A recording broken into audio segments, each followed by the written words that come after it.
Dragi gledaoci, dobrodošli u još jednu epizodu emisije Diplomata.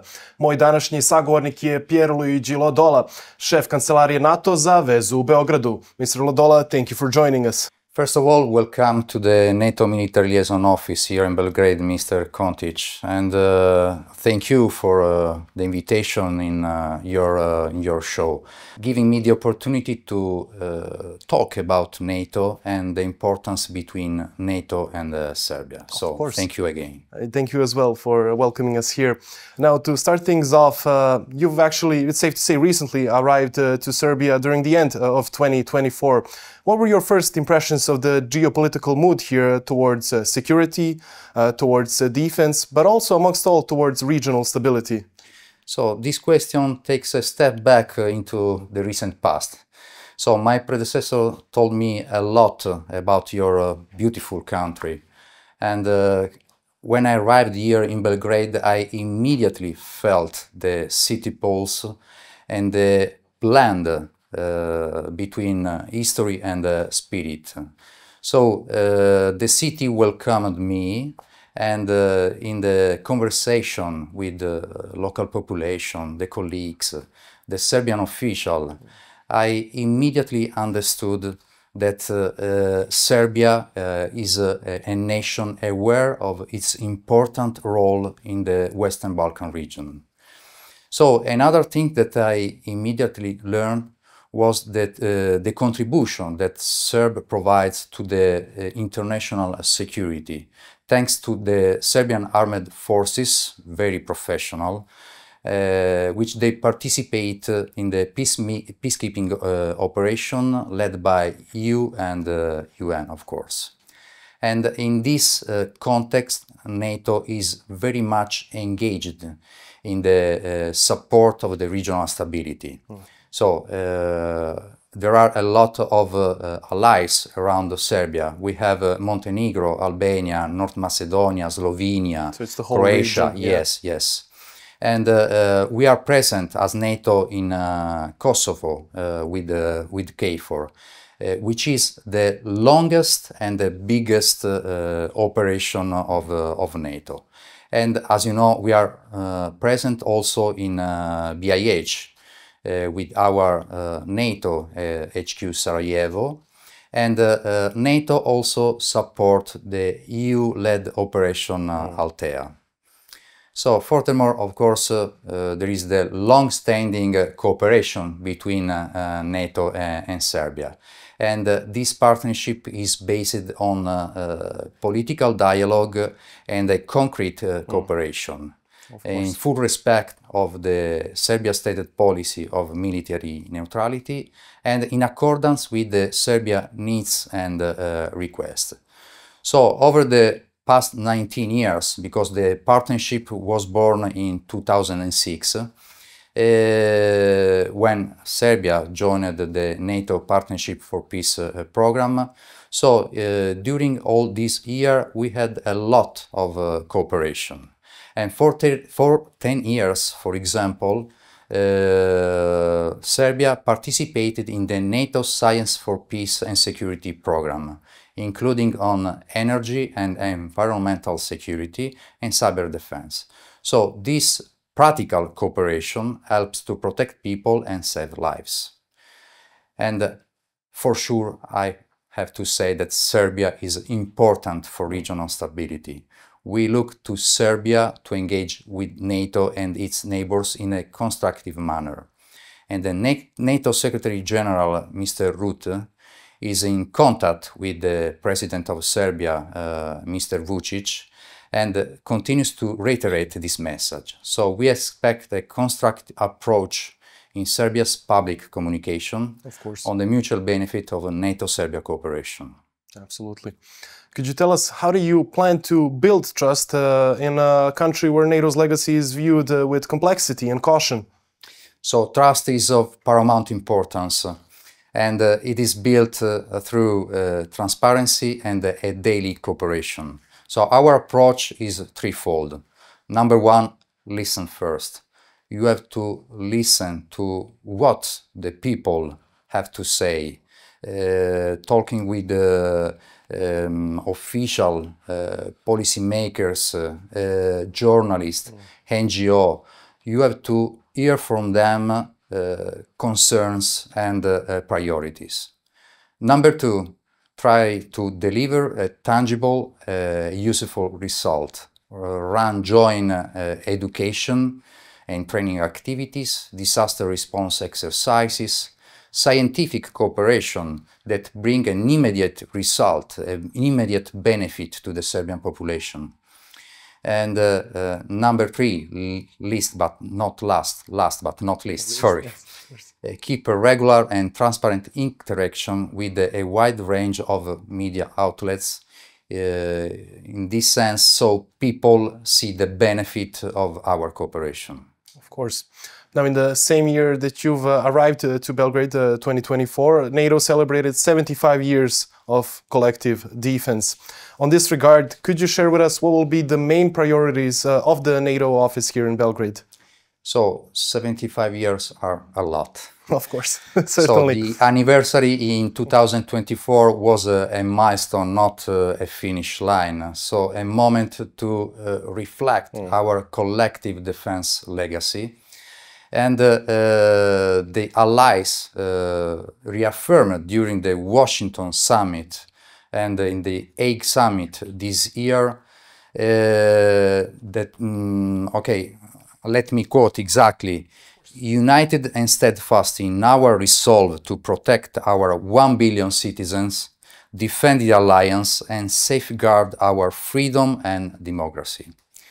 So, since 1949, when NATO was created, at the beginning we had 12 founding members. Now there are 32 members, and altogether we work to keep our people safe, following common values of democracy, liberty and human rights.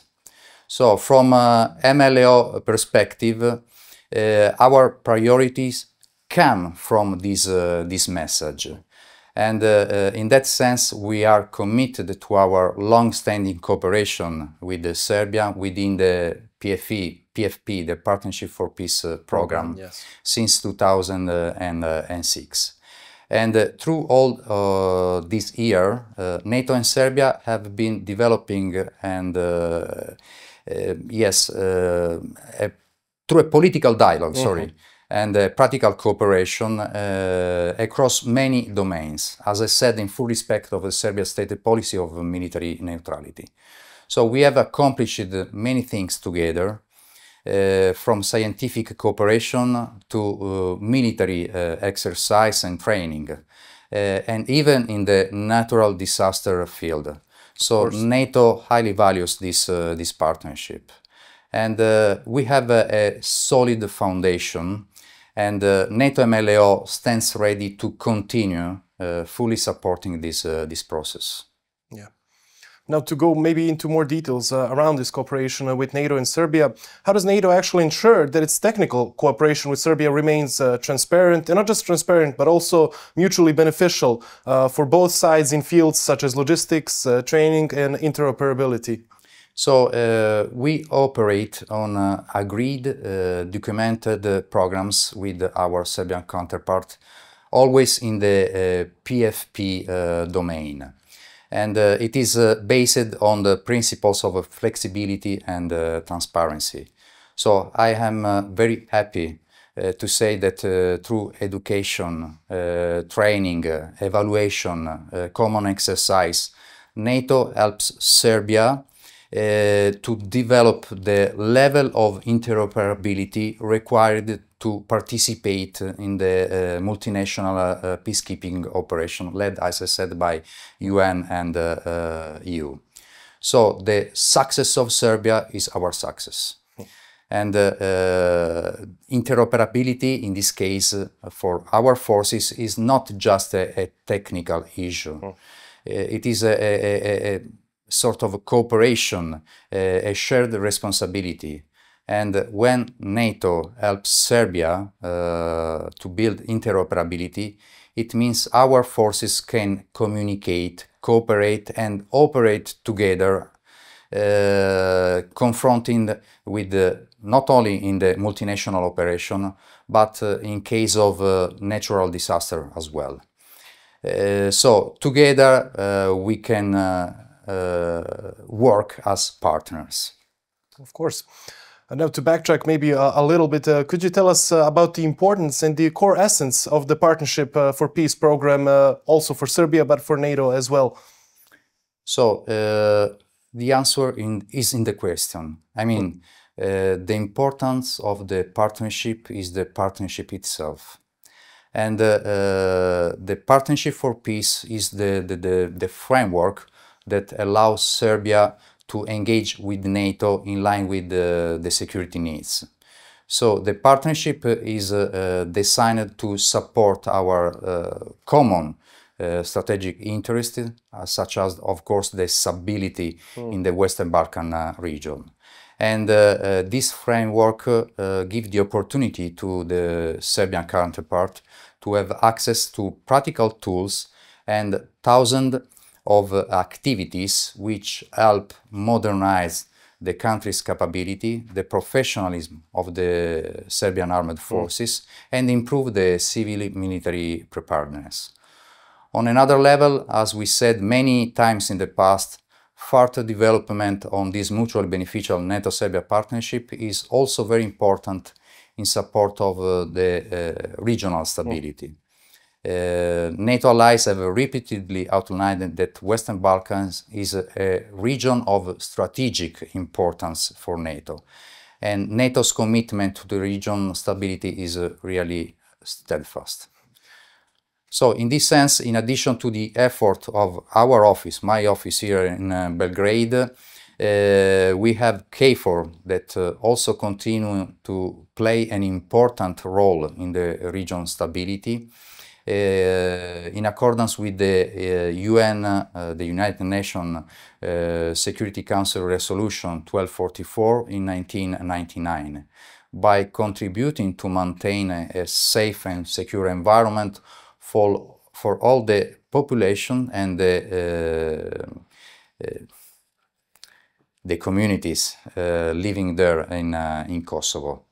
And as I said, we also have our mission in BIH, and we also support there in BIH the EU-led Operation Althea. Now, you've also mentioned that NATO takes part in crisis prevention as well, which maybe not all of our viewers know. Could you maybe explain how does this cooperation work on this level, not just with Serbia, but also with international actors as well? I will try to explain in few words, but behind there is a huge work performed by... So it's impossible to completely explain. Yes, performed by MLO and its staff, that they do really a very professional work. So MLO Belgrade focuses on the dialogue facilitation and practical cooperation. We maintain regular contact with the Serbian authorities, run scenario-based crisis response workshop, and coordinate joint planning when and where useful. We also have coordination with other international stakeholders like EU, UN, other NATO missions like KFOR. Yes, absolutely, absolutely. And we liaise, exchange information, and when necessary, we convene multilateral meetings. In this way, civilian personnel, military, and diplomatic responses are harmonized. I see. Now, NATO also treats cyberspace as a domain of operations. Is Serbia involved in any joint cyber defense initiatives? And if this cooperation does exist, how do you see that cooperation evolving? So, cyberspace is a very complex issue. So, cyber threats to the security of the alliance are destructive and coercive, and are becoming ever more frequent. So cyberspace is contested at all times, and malicious cyber events occur every day, from low level to very technological and sophisticated attacks. NATO and allies are responding by strengthening the alliance ability to detect, prevent and respond to malicious cyber activities. We rely on strong and resilient cyber defenses to fulfill the alliance's three core tasks of deterrence and defense, crisis prevention and management, and cooperative security. So the alliance needs to be prepared to defend its networks and operations against the growing sophistication of the cyber threats that it faces. So, at the 2024 NATO summit in Washington, D.C., allies agreed to establish the NATO Integrated Cyber Defense Center to enhance network protection, situational awareness, and the implementation of cyberspace as an operational domain. And in order to be ready to face these kind of challenges, we conduct regular exercises, such as the annual Cyber Coalition exercise, and NATO also has a number of practical tools to enhance situational awareness and facilitate information exchange, including point of contact with the national cyber defense authorities in all allied capitals. Now, for the last question for this interview, looking into the future, how do you see the cooperation between NATO and Serbia evolving? So, okay, for 19 years now, this year, NATO and Serbia have been developing a mutually beneficial cooperation through political dialogue and practical cooperation in several domains. So everything we do together is based on Serbia requests and tailored to Serbian needs, of course. And our cooperation is developing across many different domains. And it is shaped in a way that helps Serbia best address its needs and contributes to our shared security objectives. So Serbia chooses the areas it wishes to improve, and NATO as an organization can bring added value. So ultimately, it is Serbia which sets the pace and scope of our support activities. So I also look forward to playing with my team, of course, my part in strengthening our cooperation as we build on the efforts carried out by my predecessors. They made a very important job, and continue to move the NATO-Serbia relations forward for our mutual benefit and for the benefit of course, the regional stability. Of course. Mr. Lodola, thank you once again for taking the time off your day to speak with us. Thank you again for the invitation to your show. Thank you again. A našim dragim gledaocima hvala na pažnji. Moj gost danas je bio Pjerluiđi Lodola, general i šef kancelarije NATO za vezu u Beogradu. Ostanite uz nas jer dalje idu diplomatske vesti i diplomatski događaji. 12. regionalna konferencija o trendovima u telekomunikacijama i medijima Digital 2025. u okviru koje su po treći put dodeljene nagrade Digital Awards, održana je u Privrednoj komori Srbije. U uvodnim obraćanjima istaknut je snažan potencijal Srbije da postane regionalni partner u kreiranju jedinstvenog, bezbednog i inovativnog digitalnog prostora.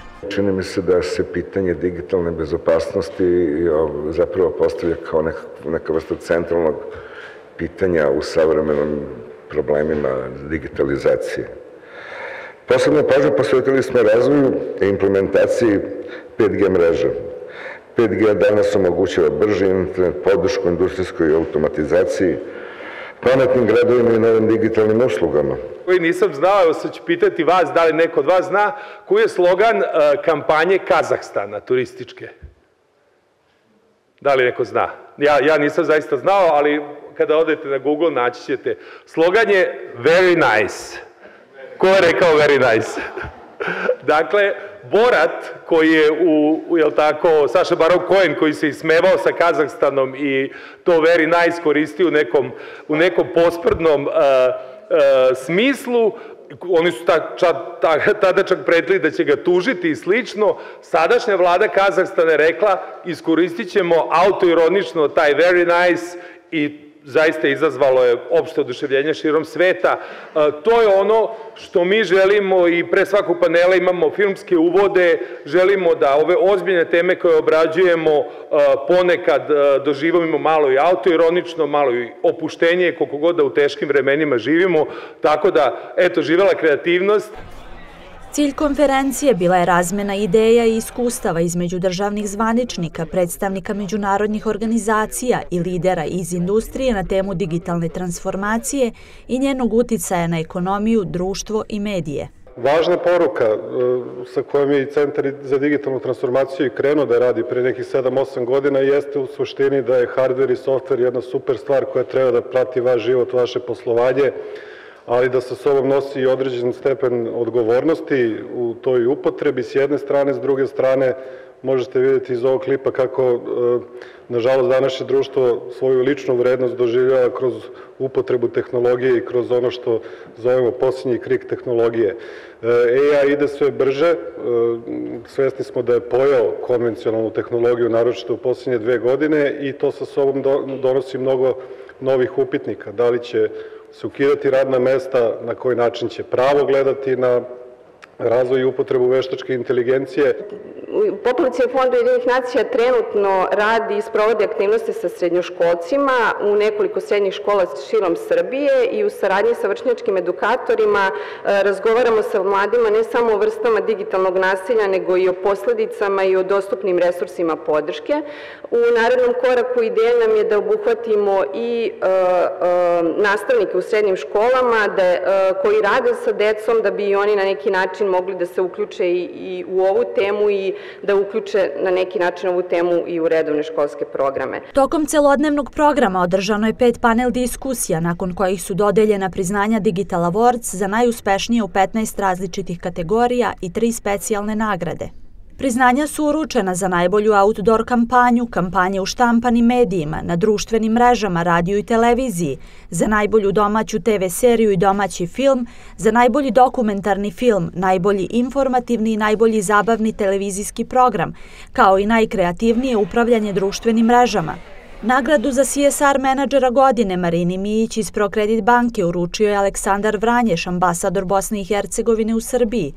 Za kreativnost i pristojnost u komunikaciji na društvenim mrežama priznanje ambasadoru Ujedinjenog kraljevstva u Srbiji Edvardu Fergusonu uručila je Plamena Halačeva iz delegacije Evropske unije u Srbiji. Ambasador Ferguson na nagradi se zahvalio kratkim video obraćanjem iz Skoplja.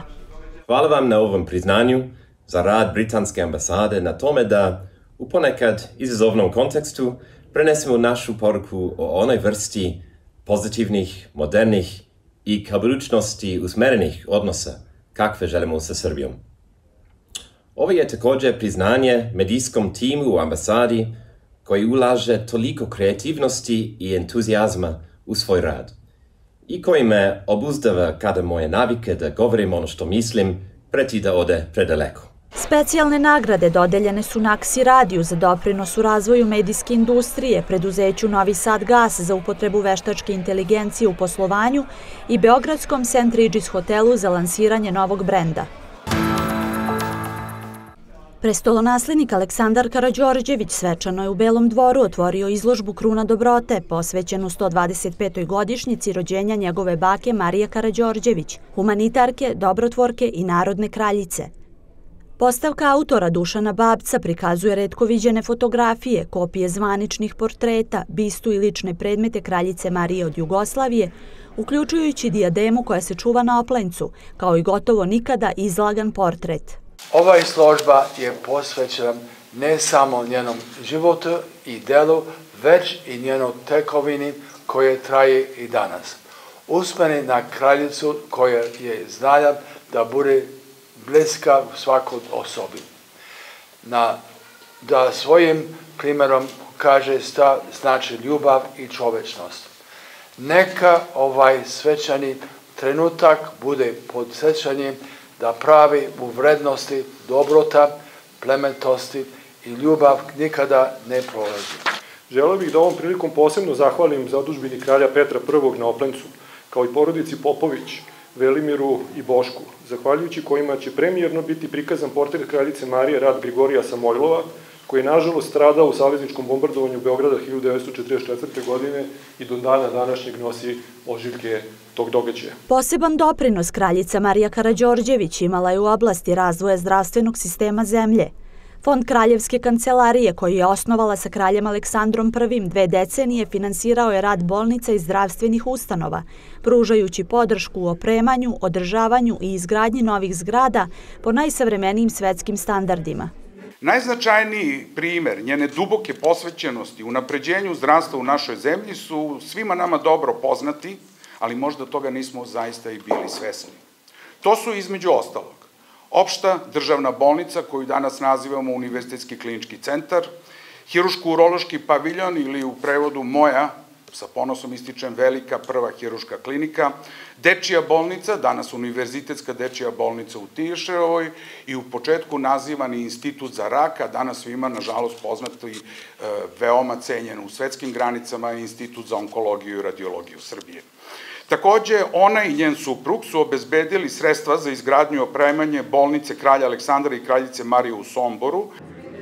Kraljica Marija i njen fond su takođe podržali i finansirali opštu bolnicu i dečiji dom u Zemunu, gradsku bolnicu u Beogradu, memorijalnu bolnicu za žene i decu dr. Elsie Inglis, Dom Crvenog krsta Srba, Hrvata i Slovenaca, današnji dekanat Medicinskog fakulteta u Beogradu, kao i mnogobrojne druge bolnice i edukativne ustanove širom naše zemlje. Njena inicijativa u osnivanju Jugoslovenske unije za zaštitu dece doprinela je unapređenju zdravlja i obrazovanja najmlađih, a na međunarodnom planu učestvovala je u donošenju deklaracije o pravima deteta iz 1924. i u ime Kraljevine u to vreme bila njen prvi potpisnik. Ekskluzivna evropska premijera australijskog dokumentarnog filma Daleki i Kajmakčalan održana je 1. oktobra u Domu omladine, a prethodio joj je svečani prijem i projekcije u rezidenciji australijskog ambasadora Petera Trasvela. Film govori o manje poznatom, nesebičnom i herojskom činu oko 1500 australijskih i novozelandskih volontera koji su tokom Prvog svetskog rata, rame uz rame sa srpskom vojskom, stajali u najvećim ratnim iskušenjima. Među dobrovoljcima koji su lečili ranjenike i bolesnike bili su muškarci i mnogobrojne žene, lekari i medicinske sestre, vozači kola hitne pomoći, mornari i članovi vazduhoplovstva koji su ostavili sve što su znali i krenuli u nepoznato, vođeni idejom da pomognu narodu i zemlji o kojima nisu znali gotovo ništa. U australijskim istorijama Velikog rata ne pominje se da su Australijanci služili u Srbiji ili sa Srbima. Za Srbe učešće Australije predstavljeno je kroz britanske trupe i medicinsku pomoć. Međutim, Australijanci i Novozelanđani su došli u Srbiju 1914. i 1915. godine kako bi lečili ranjenike, a kasnije i zaražene tokom epidemije tifusa. Takođe, Australijanci su služili u britanskim jedinicama koje su bile upućene u Srbiju. Scenarista filma Daleki Kajmakčalan je Australijanac srpskog porekla, čiji su deda i deda stric učestvovali u Prvom svetskom ratu. Istražujući australijske, srpske, francuske i britanske arhive, došao je do neverovatnih otkrića o kojima su objavljene 3 knjige u Australiji i 1 prevedena knjiga u Srbiji. Jednosadni film sniman je u Srbiji, Australiji, Grčkoj i Severnoj Makedoniji tokom 18 meseci, a o neverovatnom herojstvu koje prkosi vremenu i granicama u filmu govore vojni i medicinski stručnjaci, kao i istoričari iz Srbije i Australije. Nadam se da ćete se svi kroz ovo ostvarenje uveriti u snažnu srpsko-australijsko-novozelandsku vezu tokom Prvog svjetskog rata. Želim da se zahvalim svima koji su direktno i indirektno učestvovali u stvaranju filma i želim vam da uživate u premijeri.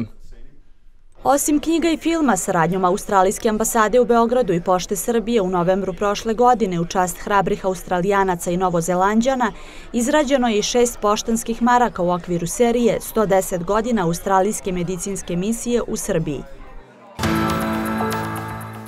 Svečanim prijemom Arapska Republika Egipat obeležila je Dana Oružanih snaga i 52 godine od oktobarske pobede koja je toj zemlji vratila osjećaj nacionalnog ponosa. Goste iz diplomatskih, civilnih i vojnih krugova kao i predstavnike ministarstva pozdravio je pukovnik i vojni ataše Ali Taher.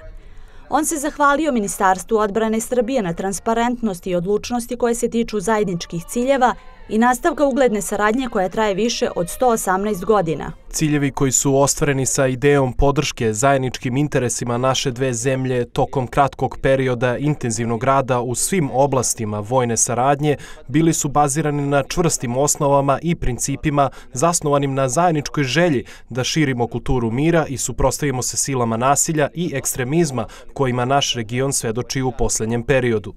Taher je dodao da posljednjih godina Egipat svedoči ogromnoj revoluciji u svim razvojnim sektorima. Rekao je da je Egipat zemlja koja nikada nije tražila ratove ili sukobe u svrhu nezakonitog prisvajanja ili ambicije, već je uvek nastojala da izgradi mostove saradnje kao solidan pristup u postizanju dobra, izgradnje i razvoja. Thank you for staying tuned to our show. My guest is Mark de Rajter, the general manager of the hotels and residences of St. Regis in Belgrade. To kick things off, I would like to ask you, what does the arrival of the St. Regis brand in Belgrade mean for it, not just for its hospitality scene, but for the luxury global map?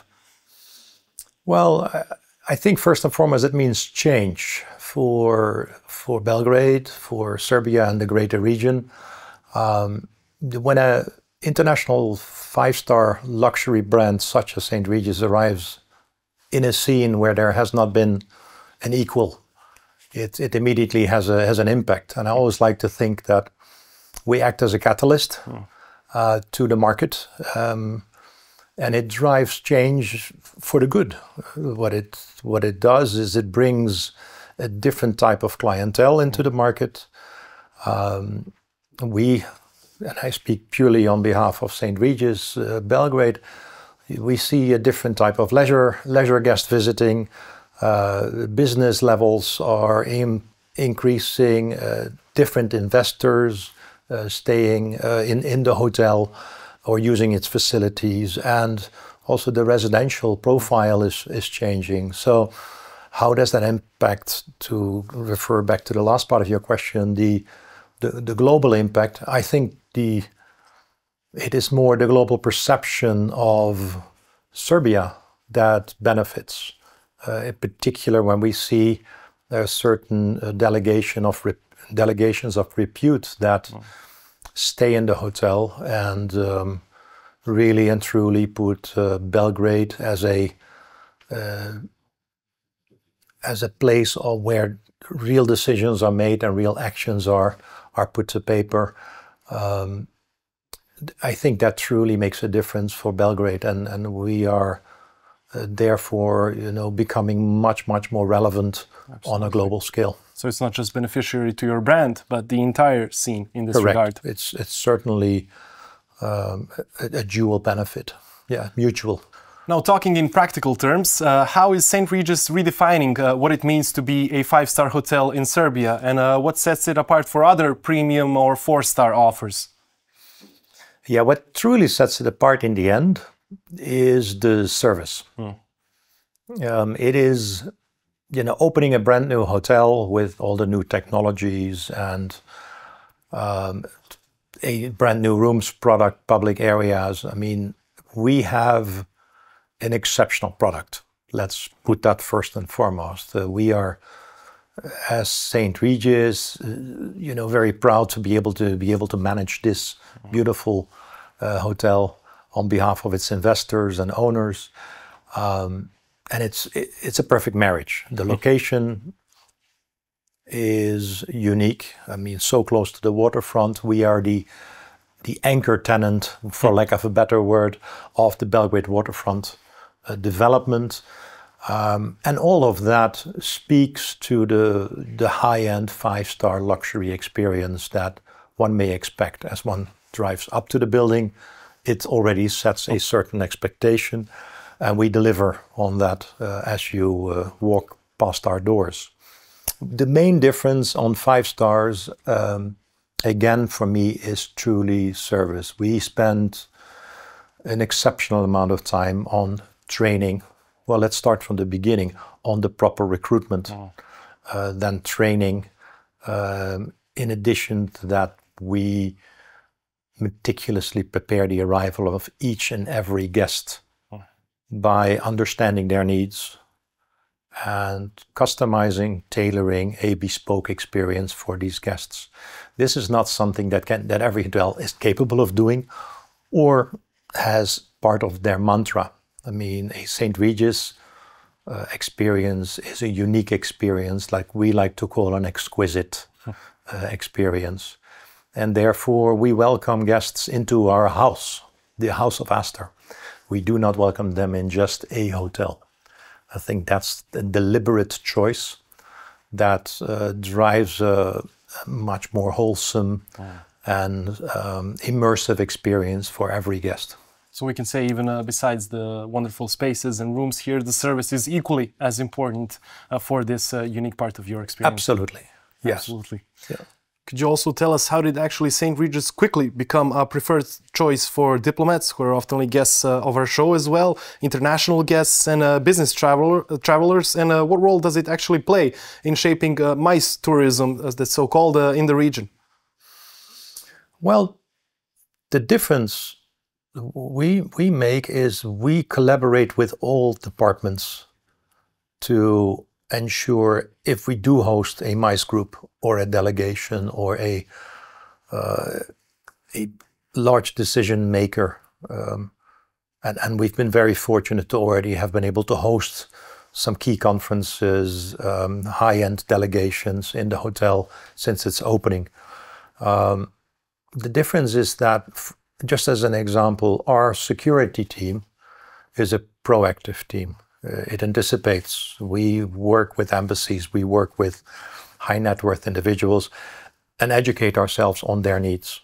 So the experience goes from the arrival at the airport up to the transfer, up to the arrival in the hotel. How do we ensure a seamless journey? How do we ensure that the privacy of the individuals of the delegation is warranted? And that experience and that investment by all departments, going from security, going from food and beverage to any allergies or preferences that are needed, to how a room needs to be set up. It's not always a standard setup. Some things need to sometimes be adapted. It's a very tailored experience. Exactly. And that's only possible if all teams collaborate effectively and are able to deliver that experience. By doing so, we extend that also into our conference areas and our meeting rooms, which are highly adaptable for that very purpose. But the ethos is that we do it everywhere. And I think that makes us a strong contender for the MICE market. And I like to think that is already making a difference. As I said before, we have seen certain high-end delegations that, well, the market hasn't seen before. Staying longer, repeating visits. So I'd like to think that the change is already happening and that we are making a significant difference for the brand, but also for our investors and for the country. Certainly. For the last question, on a more personal note, what drives your vision as a GM, and how do you see the future of St. Regis Belgrade evolving alongside the city itself? Well, you may have picked up on that already in previous questions, but my vision stands and falls in the end with the right team. It has to be a team that we select, build. We had the honor and pleasure of starting from zero in this property. It has to be a team that has full passion for what we believe is the right service. We have the ability to empathize, to anticipate, to communicate with our guests in a critical and sometimes difficult way, but always with the intention to do better. I like to think that the team is not perfect, and it shouldn't be. I like to think that we make mistakes, but we make these mistakes only once. and therefore we grow with every mistake we make. We shouldn't be afraid. So vision stands and falls with the team. Obviously impossible without the support of our owners and investors. They have to subscribe to the same vision. I think it's just important that there is a healthy dynamic and exchange taking place at all times. A hotel is not run by one person. A hotel is run by the sum of all. Only without that foundation we can grow stronger and develop into what I like to think, a hotel that is going to lead the market for quite some time, and then we welcome the next competitor. I simply wish you luck in that regard. Thank you once again, Mr. Rajter, for taking the time of your day to speak with us. It's my pleasure, and thank you for finding the time to find some insights about the St. Regis Belgrade.